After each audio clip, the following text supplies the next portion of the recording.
छत्तीसगढ़ विधानसभा के बजट सत्र में बालोद में आयोजित जमहूरी कार्यक्रम को लेकर जमकर हंगामा हुआ। कांग्रेस विधायक उमेश पटेल ने आयोजन में भ्रष्टाचार का आरोप लगाते हुए कहा कि पहले जारी टेंडर को निरस्त कर एक खास ठेकेदार को फायदा पहुंचाने के लिए दूसरा टेंडर निकाला गया। उन्होंने ये भी आरोप लगाया कि टेंडर प्रक्रिया पूरी होने से पहले ही काम शुरू कर दिया गया था।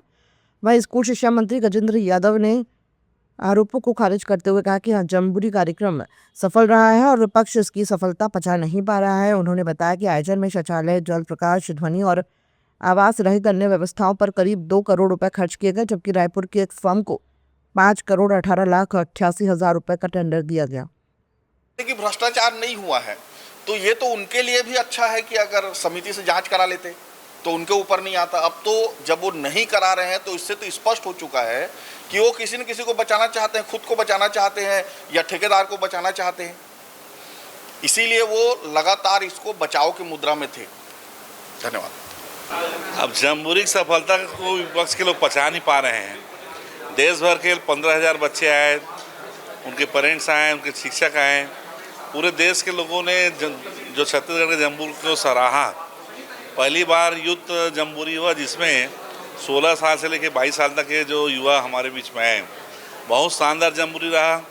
एक दिन युवा संसद हुआ जिसमें हमारे विधानसभा के सम्मानीय अध्यक्ष डॉक्टर रमन सिंह जी अध्यक्षीय आसंदी पे थे और महासचिव के आसंदी पे जो अभी हमारे सचिव हैं वो महासचिव के आसंदी पे थे। बहुत शानदार कार्यक्रम था। लेकिन ये आयोजन में चूँकि बालोद जिले में हुआ, बालोद जिले के तीनों विधायक कांग्रेस के थे, वो बचा नहीं पाए। लोगों ने ज़बरदस्त सराहा। प्रतिदिन 40,000 से ज़्यादा लोग वहाँ जमहूरी देखने जाते थे। तो भाजपा की बढ़ते ग्राफ को वो नहीं बचाते हुए बदनाम करने के जरिया आज विधानसभा को उन्होंने बनाया। जी, माननीय मंत्री जी ने गलत जवाब दिया। जमहूरी में जो ये बालोद में जो स्काउट गाइड का कार्यक्रम होना था उसमें भारी भ्रष्टाचार हुआ है। पहले टेंडर निकाला गया था, उसके बाद उसको निरस्त करके दूसरा टेंडर निकाला गया, डाउनग्रेड करते हुए हर चीज़ों को, चाहे एक्सपीरियंस हो, चाहे बीजी हो, चाहे टर्नओवर हो, इन सब को कम करके दूसरा टेंडर निकाला गया एक पर्टिकुलर ठेकेदार को इसमें फ़ायदा पहुंचाने के लिए। और सेकेंड टेंडर कंप्लीट नहीं हुआ था, उससे पहले उस ठेकेदार ने काम शुरू कर दिया। तो ये तो सीधा सीधा भ्रष्टाचार का मामला है। उसमें मंत्री जी खाली गोल गोल जवाब दे रहे थे, सेंट्रल स्काउट गाइड का हवाला दे रहे थे, जबकि सबको पता है कि वहाँ काम शुरू हो गया था उस ठेकेदार के द्वारा। तो माननीय मंत्री जी इसमें भ्रष्ट, और ना ही ये सिर्फ ये विभाग नहीं, महिला एवं बाल विकास में भी यही हुआ। सामूहिक विवाह योजना में टेंडर हुआ नहीं था, उससे पहले ठेकेदार काम शुरू कर दिया था। अरुण साव जी के यहाँ पीडब्ल्यूडी में भी यही हुआ। तो लगातार हर विभाग में इसी तरह से टेंडर पूर्ण होने से पहले काम कराया जा रहा है और ये भ्रष्टाचार का जीता जागता उदाहरण है। और माननीय मंत्री जी से जो आज जवाब दिए हैं उससे हम लोग असंतुष्ट होकर बहिर्गमन किए। छत्तीसगढ़ विधानसभा के बजट सत्र के दौरान अवैध अतिक्रमण के मुद्दे पर कांग्रेस विधायक संगीता सिन्हा ने सरकार के जवाब पर असंतोष जताया। उन्होंने कहा कि उनके विधानसभा क्षेत्रों से जुड़े कई मामलों का मंत्री के जवाब में उल्लेख नहीं किया गया है। संगीता सिन्हा ने बताया कि उन्होंने अवैध अतिक्रमण के मामलों में जारी वारंट और की गई कार्रवाई की जानकारी मांगी थी, लेकिन राजस्व मंत्री टंकराम वर्मा के जवाब में कई महत्वपूर्ण मामलों तक जिक्र नहीं है। उन्होंने कहा कि प्रदीप साहू के मामले में 17 सितंबर 2025 को तहसीलदार द्वारा बेदखली वारंट जारी किया गया था और दुर्गानंद साहू के मामले में 11 दिसंबर 2025 को वारंट जारी हुआ था, लेकिन इन दोनों के जवाब में उल्लेख नहीं किया गया है। विधायक ने गुरूर बाजार चौक का मामला भी उठाया, जहां करीब 50 दुकानों को तोड़े जाने का आरोप है। उनका कहना है कि सुबह करीब 5 बजे कार्रवाई कर दुकानों को ध्वस्त किया गया, लेकिन इसका भी जवाब में कहीं जिक्र नहीं है। उन्होंने आरोप लगाया कि अधिकारी सही जानकारी नहीं दे रहे हैं और मंत्रियों को गुमराह कर रहे हैं। अवैध अतिक्रमण का मामला मेरे विधानसभा में लगा था और जिसमें हमारे माननीय टंकराम जी मंत्री जी का जवाब आया, जिससे मैं पूर्णतः असंतुष्ट हूँ, क्योंकि मैंने जो क्वेश्चन लगाया था अवैध अतिक्रमण कितने लोगों को वारंट दिया गया और कितने लोगों में कितने अवैध प्रकरण पे कार्रवाई हुआ, तो उनका उत्तर आया कि जितना भी उत्तर आया उसमें से जो मेरा मुद्दा था, जो मेरी विधानसभा का मुख्य था, उसका कहीं भी उल्लेख नहीं था। रायपुर पुलिस ने नशे के खिलाफ बड़ी कार्रवाई करते हुए अलग अलग मामलों में 8 किलो 321 ग्राम गांजा के साथ 2 आरोपियों को गिरफ्तार किया है। जब्त गांजा की कीमत करीब 4,16,000 रुपये बताई जा रही। गिरफ्तार आरोपियों में एक अंतर्राज्यीय तस्कर भी शामिल है जो मध्य प्रदेश का निवासी है। पुलिस उपायुक्त मयंक गुर्जर के निर्देश पर थाना उरला और चौकी रामनगर पुलिस ने कार्रवाई की। उरला पुलिस को सूचना मिली थी कि बाजार चौक के पास एक युवक गांजा बेचने की फिराक में खड़ा है। घेराबंदी कर पुलिस ने सुमित वर्मा निवासी उरला को पकड़ लिया, जिसके पास से 3 किलो 115 ग्राम गांजा बरामद हुआ। वहीं गुड़ियारी थाना क्षेत्र की रामनगर चौकी पुलिस ने अनिल अहिरवार निवासी विदिशा को 5 किलो 206 ग्राम गांजा के साथ गिरफ्तार किया। दोनों आरोपियों के कब्जे से कुल 8 किलो 321 ग्राम गांजा जब्त किया गया है। पुलिस ने आरोपियों के खिलाफ उरला और गुड़ियारी थाने में नारकोटिक एक्ट की धारा 20B के तहत मामला दर्ज कर आगे की कार्यवाही शुरू कर दी है।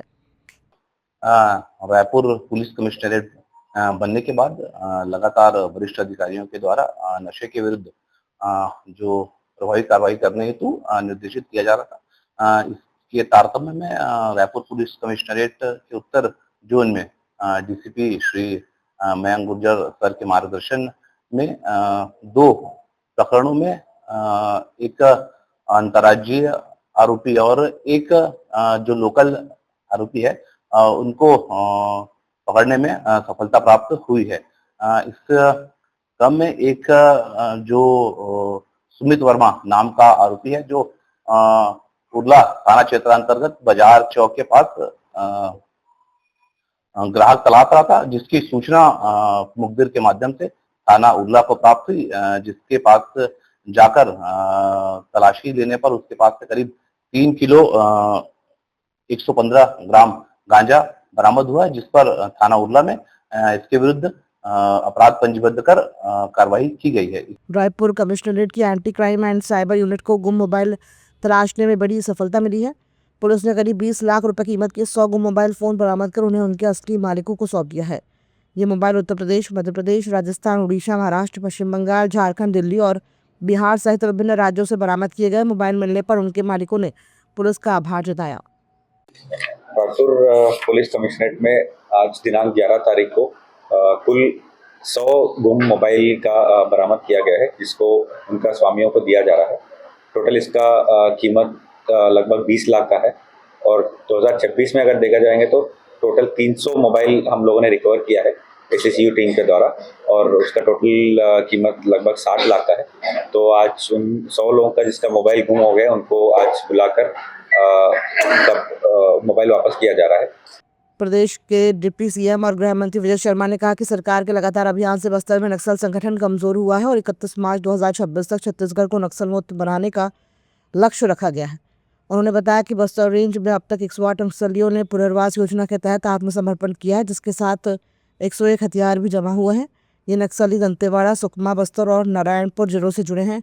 गृह मंत्री ने कहा कि आत्मसमर्पित नक्सलियों से मिली जानकारी के आधार पर बीजापुर में जमीन में गाड़कर रखे करीब 3 करोड़ 60 लाख रुपए और लगभग 1 किलो सोना बरामद किया गया है। उन्होंने बताया कि बस्तर क्षेत्र में नक्सल संगठन की 26 एरिया कमेटियां लगभग खत्म हो चुकी हैं, जबकि 4 पर अभी कार्रवाई जारी है। सरकार का कहना है कि पुनर्वास योजना के जरिए नक्सलियों को मुख्य धारा से जोड़ने की प्रक्रिया जारी रहेगी।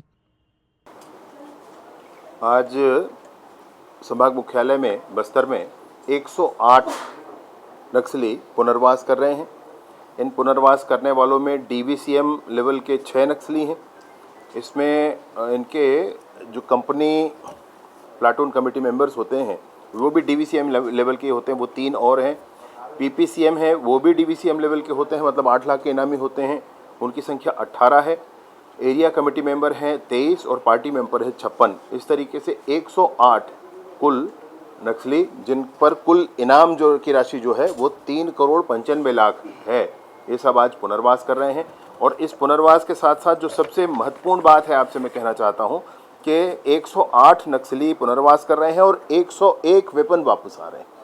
छत्तीसगढ़ विधानसभा के बजट सत्र के दौरान शून्यकाल में भाजपा विधायक रिकेश सेन को मिली जान से मारने की धमकी का मामला सदन में गूंज उठा। विपक्षी विधायकों ने इस पर सरकार से जवाब की मांग की है, लेकिन आसंदी द्वारा व्यवस्था देने से इनकार किए जाने पर विपक्ष ने सदन की कार्यवाही का बहिष्कार कर दिया। कांग्रेस विधायक उमेश पटेल ने भी इस विषय पर आसंदी से व्यवस्था देने की मांग करते हुए कहा कि मामले की गंभीरता को देखते हुए सरकार या संबंधित पक्ष की ओर से स्पष्ट जानकारी दी जानी चाहिए। वहीं भाजपा विधायक रिकेश सेन ने प्रतिक्रिया देते हुए कहा कि बिना पूरी जानकारी के सदन का बहिष्कार करना उचित नहीं है। उन्होंने कहा कि उनकी सुरक्षा को लेकर सरकार गंभीर है और वे इससे जुड़ी पूरी जानकारी सरकार और संसदीय कार्य मंत्री को दे चुके हैं। उन्होंने कहा कि इस मुद्दे पर अनावश्यक राजनीति नहीं होनी चाहिए। जी, मुझे जानकारी मिली कि मेरी सुरक्षा को लेकर जो है विपक्ष चिंतित है और उसके बाद मैं सदन में पहुंचा। पूरा मामला चूँकि अगर सदन के कई सदस्यों को जानकारी नहीं है इस विषय में, कल ये विषय भूपेश बघेल जी माननीय पूर्व मुख्यमंत्री जी ने सदन में उठाया था, ध्यान आकर्षण कराया था कि कोई एक वीडियो जारी करता है, कोई भिलाई का लड़का जो पहले पार्षद था, और वो जो अपने वीडियो में कहता है कि रिकेश सेन के खिलाफ विगत 2 सालों से एक साजिश चल रही है। अब वो जो साजिश है उसमें हत्या, बलात्कार और अलग अलग बहुत सारे आरोप जो है, वो जो अचानक वो जो वीडियो जो लॉन्च करता है उसने अपने वीडियो में कहा। और आपको जानना भी आवश्यक होगा कि वो जो वीडियो जिसने जो जारी किया है वो विगत 2 सालों से अलग अलग मेरे खिलाफ वीडियो, रिकेश सेन के खिलाफ वीडियो बनाता था और अचानक वीडियो में कह रहा है कि वो सब षड्यंत्रकारियों के साथ मैं भी मिला हुआ था, जिसमें कई बार एक्सीडेंट करने की कोशिश, कई बार हत्या करने की कोशिश, खाने में जहर देने की कोशिश, बलात्कार करने की कोशिश, बलात्कार में आरोप लगाने की कोशिश, ऐसे बहुत सारा विषय था। लेकिन आज मैंने स्पष्ट रूप से सदन में कहा है कि विपक्ष की जो चिंता है उसे चिंता करने की आवश्यकता नहीं है, क्योंकि ये विष्णुदेव साई जी की सरकार है। गृह मंत्री विजय शर्मा जैसे काबिल गृह मंत्री है। एक एक नागरिक की चिंता करना, जनप्रतिनिधियों की चिंता करने का काम विष्णुदेव साई जी की सरकार कर रही है, और इसलिए मुझे नहीं लगता कि ये कोई बड़ा विषय है। और उन्होंने जो चिंता व्यक्त की है एक विधायक साथी होने के लिए, उनको भी मैंने धन्यवाद कहा है। केंद्र सरकार की 31 मार्च 2026 तक देश को नक्सलवाद मुक्त बनाने के लक्ष्य के बीच बस्तर में बड़ी सफलता मिली है। दंडकारण्य स्पेशल जोनल कमेटी से जुड़े 108 माओवादियों ने आत्मसमर्पण कर दिया, जिनमें 44 महिलाएं शामिल हैं। इन सभी पर कुल 3 करोड़ 29 लाख रुपए का इनाम घोषित था। डीजीपी अरुण देव गौतम ने बताया कि आत्मसमर्पित माओवादियों से मिली जानकारी के आधार पर सुरक्षा बलों ने कार्रवाई कर AK-47, इंसास, LMG और BGL सहित 101 हथियार बरामद किए। साथ ही 3 करोड़ 61 लाख रुपए नगद और करीब 1 किलो सोना भी मिला है।